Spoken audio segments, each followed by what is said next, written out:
প্রতিদিন বোম উদ্ধার হচ্ছে, প্রতিদিন গুলি উদ্ধার হচ্ছে, প্রতিদিন আপনারা গত বৃহস্পতিবার দিন বেলা দুইতে 200 বোম উদ্ধার হয়েছে।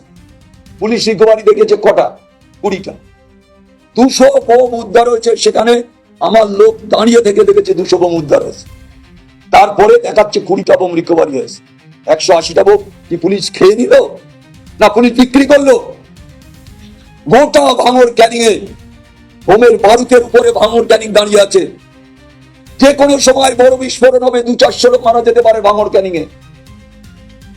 আমি আবেদন করব এখানকার সিটি যিনি আছেন কলকাতা পুলিশের, যে আপনি দেখুন কি হচ্ছে এখানে। আপনি তো কলকাতা লালবাজারে টোকে বসে আছে, আর ভাঙড় ক্যানিং এর মানুষ মরছে। কি করছেন আপনি? কি করছেন মশাই আপনি? একটা আসামি ধরা পড়লো না চালতে বেড়াতে, যখন এত বড় ঘটনা হলো? তৃণমূল বলে তাই নাকি? সিপি লালবাজারে লাল করে বসে আছে, ঘুমাচ্ছে, আর এখানকার অপতত্ত্ব গুলো চুরি হাতে বসে আছে। তাই আমি বলতে চাই, অবিলম্বে এই অপতত্ত্বদের না সরালে ভাঙড় ক্যানিং এ ভোট করতে দেবে না, ওরা দালালি করবে। যতই বলুক নির্বাচন কমিশনার র্যাপেদের নিয়ে ঘোরাচ্ছে কোথায়? কলা বাগান ও আম বাগান ও পেয়ারা বাগানে ঘোরাচ্ছে। এই যে থানার অপতত্ত্ব গুলো রয়েছে, সব যারাই এখানে যাদের পাঠিয়েছে র্যাপেদের, তাদের হয় কলা বাগানে বসিয়ে রেখেছে, নাই পেয়ারা বাগানে গিয়ে পেয়ারা কেটে খাচ্ছে, নাই কোনো আম বাগানে বসে আছে। আমি তো সারা ভাঙড় ক্যানিং ঘুরে বেড়াচ্ছি, একটাও গন্ডগোলের জায়গায় র্যাপ যাচ্ছে না, একটা গন্ডগোলের জায়গায় অপদত্ত আইসিরা ওসিরা এদের পা চেটে বেড়াচ্ছে তৃণমূলের নেতাদের। তাই আমি অবিলম্বে বলবো, যদি এই অবস্থা চলতে থাকে, টোটাল ভাঙড় ক্যানিং অবরুদ্ধ থাকবে, মানুষ বেরোতে পারবে না। আর এই চোরদের ভাঙড়ে ঢুকতে দেবো না, ক্যানিং এ ঢুকতে দেবো না। এই যদি মনে করে আরাবুলের উপরে আঙুল দেখাবে, আরাবুলের প্রচার করতে দেবে না, তাহলে ক্যানিং এর বাবু জেনে রাখুক, ঘটক পুকুর থেকে ভাঙড়ে ঢুকতে দেবো না। এটা আজকে আমি চ্যালেঞ্জ করে বলে দিচ্ছি। আইএসএফ এর ছেলেদের নিয়ে রাস্তায় বসবো, দেখি লালবাজার কি করে, দেখি এসপি কি করে। নির্বাচন কমিশনার ঘুমোচ্ছে, বড় বড় ফতোয়ানা। কোথায় সে পুলিশ, কোথায় সে র্যাব? ক্যান্ডিডেটের জীবন চলে যাচ্ছে, ওনার নিরাপত্তা কোথায়? তাই আমি বারবার করে অনুরোধ করছি, আমি লিখিত ভাবে এই কড়া ওসির বিরুদ্ধে, আইসির বিরুদ্ধে আমি সিটিকে জানাবো, কমিশনারকে জানাবো, দেখি বাবুরা কি অ্যাকশন নেয়। নির্বাচন আসলে লুট করবে, কিছু গুন্ডা পুষে রাখবে, কোটি কোটি টাকা দুর্নীতি করে তাদের দিয়ে বোম বাঁধবে, তাদের দিয়ে মেশিন গাড়ি করে নিয়ে ঘুরে বেড়াবে। কালকে মেশিন পদ্ধতি নিয়ে গাড়ি করে ঘুরে বেড়াচ্ছে প্রকাশ্যে। পুলিশ মানে পুলিশ শুধু আমার গার্ড করতে যায়নি, ওদের বাঁচানোর জন্য ঘুরে বেড়াচ্ছে।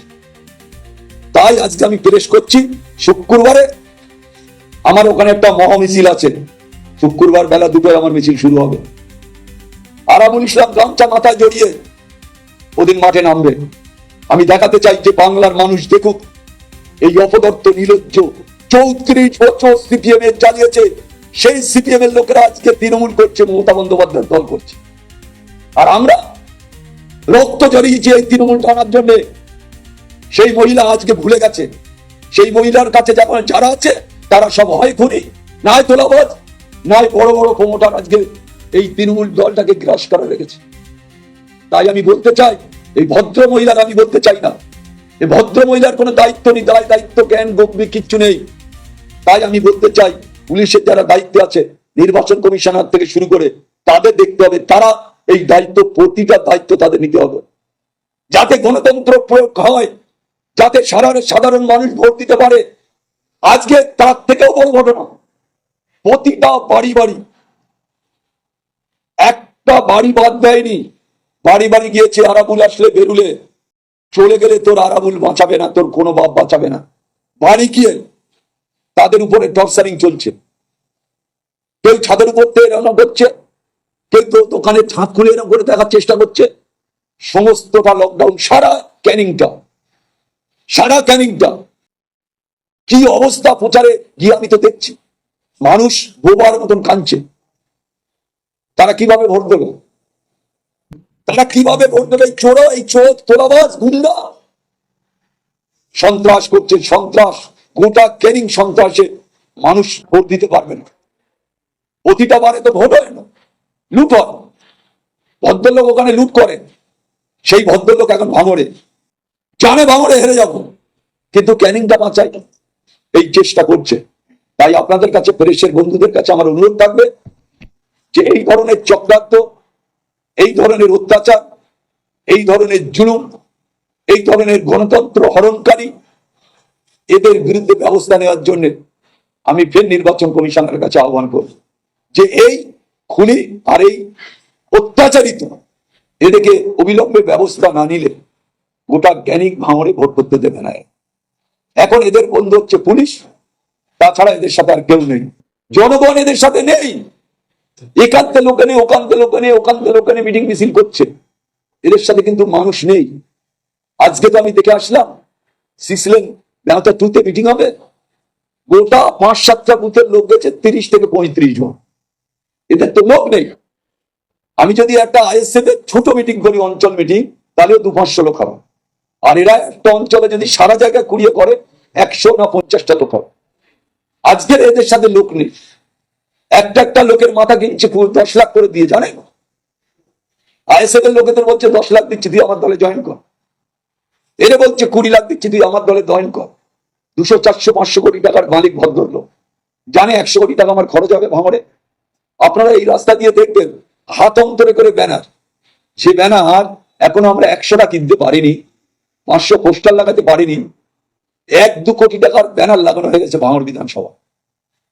কোথা থেকে টাকা আসছে? ভদ্রলোকেদের সব জমির যারা দালাল, জমির প্রমোটিং কোম্পানি, তাদের কাছ থেকে একটা করে লিখে দিয়ে আসছে, এই তো 2 কোটি, তুই 3 কোটি দিবি, এই নির্বাচনে আমার এইটা লাগবে, তুই এই দিবি।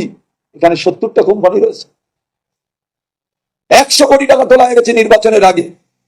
আর সেই সব নিয়ে আজকে ব্যানার, আজকে পোস্টার, হাতান্তরে পোস্টার, পুরো 12 কিলোমিটার ধরে গায়ে গায়ে পোস্টার লাগানো রয়েছে। দেখে আসলাম হচ্ছেটা কি এখানে? কত টাকার মালিক তিনি, কত টাকা খরচ করছে নির্বাচন কমিশন দেখতে পাচ্ছে না? নির্বাচন কমিশনের চোখে যাচ্ছে না এটা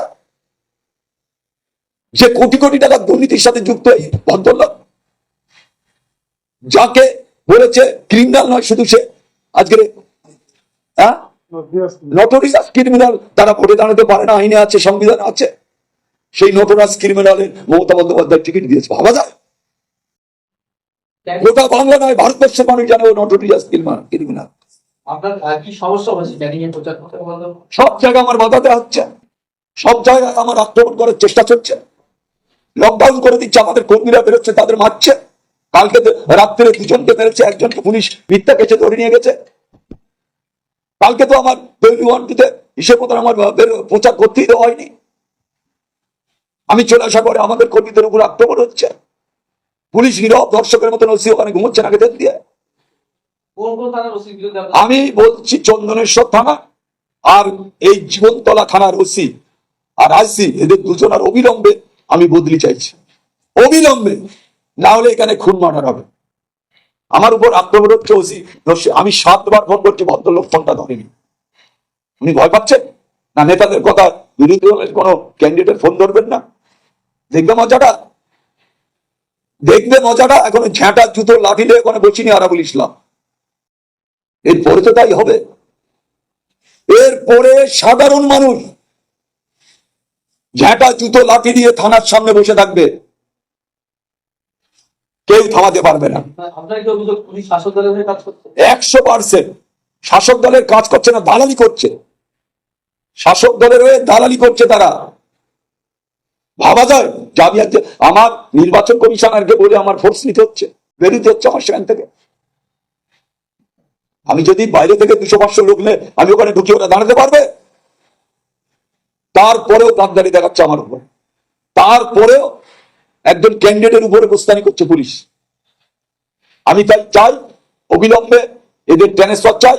আর নির্বাচন কমিশনের কাছে আমার আবেদন, যাতে শান্তিপূর্ণ সুষ্ঠুভাবে নির্বাচন হয় ক্যানিং পূর্ব বিধানসভা ভাঙড়, তার জন্য আমি ওনার কাছে আবেদন করছি।